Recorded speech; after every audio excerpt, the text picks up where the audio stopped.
everybody, how you doing? This is Chase with TourWrist, where you can travel remotely from your desktop computer, iPad, iPhone, and your other mobile devices. Today I have Paul Lang via Skype live from Santa Barbara, California. Paul's a VR photographer using TourWrist platform for his business. How you doing today, Paul? Doing good, Chase. How you doing today? I can't complain, just another great day in the life of a VR photographer. That's right. So Paul, why don't you give us a little background of yourself and how you got into VR photography? Well, I'm out here in California on the Central Coast in the Santa Barbara area. Just recently moved here from down in beautiful sunny San Diego. Basically, my background is mainly in action sports photography, mostly stuff in the water. I also am the editor of the Kiteboarder magazine, so because of that, most of what I shoot is involving kiteboarding and the stuff around that sport. So I do a lot of stuff in the water, a lot of travel type features, and yeah, mainly sports and travel is what I kind of specialize in. And now I'm starting to offer these 360 tours because I've been able to do a lot of stuff with the TourWrist platform. Yeah, that's great, man. Well, I like this story a lot. Why don't you just go ahead and tell everybody how you got involved with TourWrist and how you came to learn about it? Oh, well, I found out about TourWrist because I actually met you at Surf Expo in Florida this year when you were going around and doing the tours of the different booths there. I actually ended up in one of those tours, and so when I saw that, I was pretty much blown away by it and started thinking of all the different possibilities. And so I wanted to start messing around with it and see what I could do with it. But I didn't really want to invest any money in it before I knew what I could do with it or what I couldn't do with it. And to do this right, you need not very much specialized gear, but one of the most important things is a certain tripod head, a pano head, which I didn't have and I didn't want to go buy, and then decide I didn't really want to do any of this. So I was just taking a regular tripod, took the head off of it, and was taping my camera to the tripod, kind of like approximating a pano head, and just gaffer taping the thing on there and then rotating it around, trying to keep the lens taped in just the right place. And then it worked out okay, but I was able to, actually then get the images to stitch together, upload some things to TourWrist, and start to learn what I could do with it. And then once I got there, then it was, okay, now I can buy the right gear and do this right. The results were definitely better once I got what I needed, but I was able to actually make some VR tours without having to invest any money, further than what I had, which is typical photographer type stuff. Pretty much every photographer that's working has a fisheye lens. And if you have a fisheye lens, you can, kind of MacGyver some stuff together and make some of these tours without having to buy any additional gear. That's so cool, Paul. You just took some duct tape, you rigged up your camera rig, make it work for you. I mean, that's a go-getter right there. Well, all right, so regardless of, some of the cool things we talked about, what were some other aspects of the TourWrist platform that really intrigued you to, continue using it?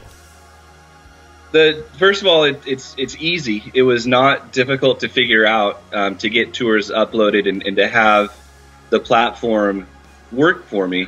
But the main thing, because I'd seen tours before, I'd seen virtual tours, and I never really liked how they looked, the way that most people put them online.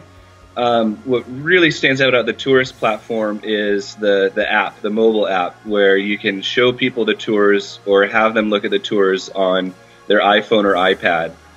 Most people have seen a tour before. They've seen a full 360 by 180 tour that they see on their computer and they drag around with the mouse.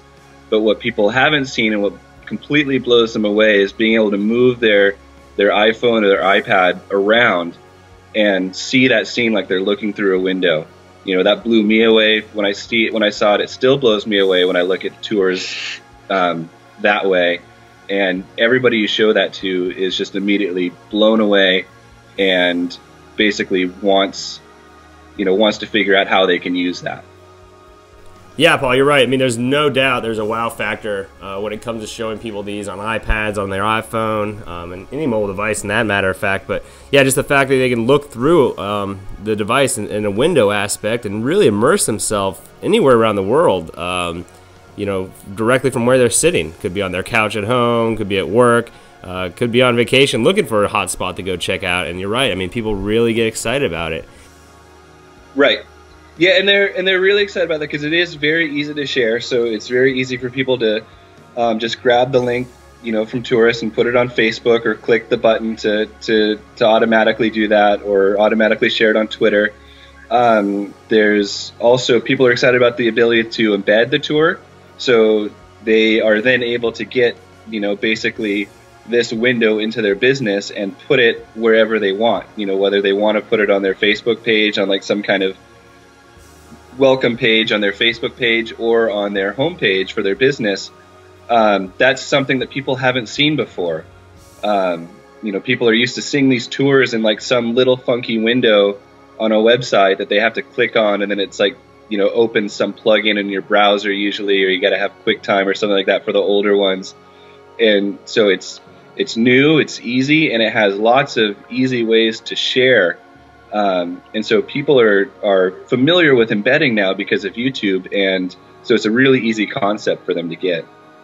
So, I mean, really, the options when it comes to how people can use these virtual tours are limitless. You take from Facebook to Twitter to email. We talked a little bit about using the QR codes. How do you anticipate using QR codes in your business?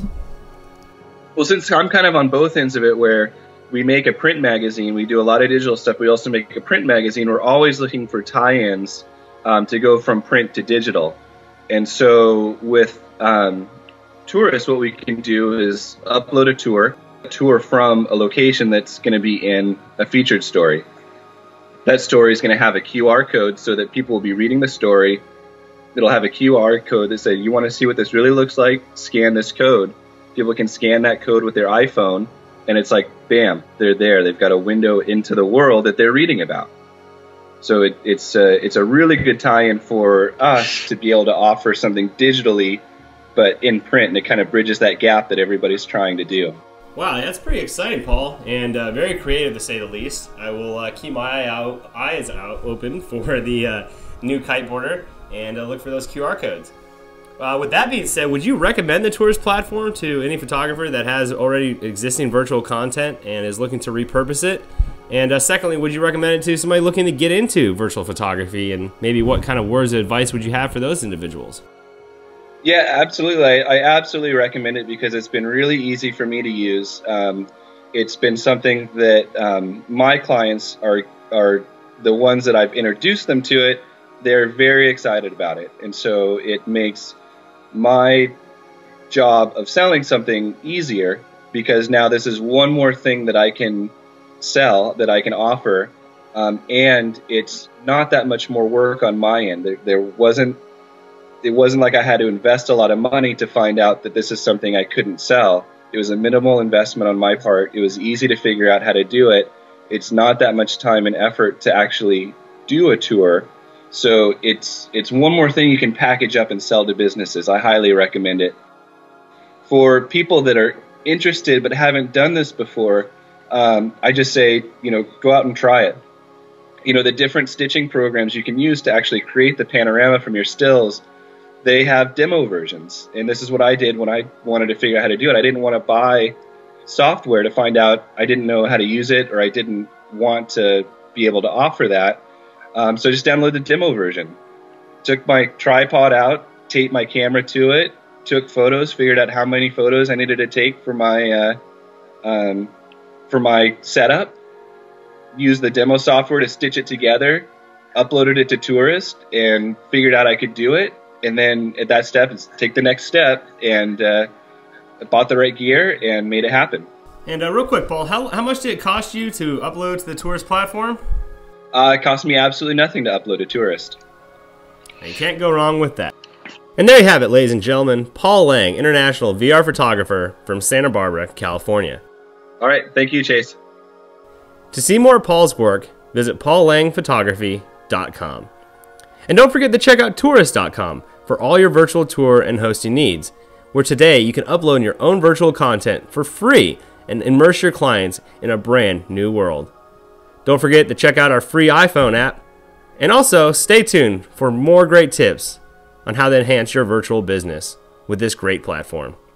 Until next time, this is Chase with TourWrist. I'm wishing you all a wonderful day.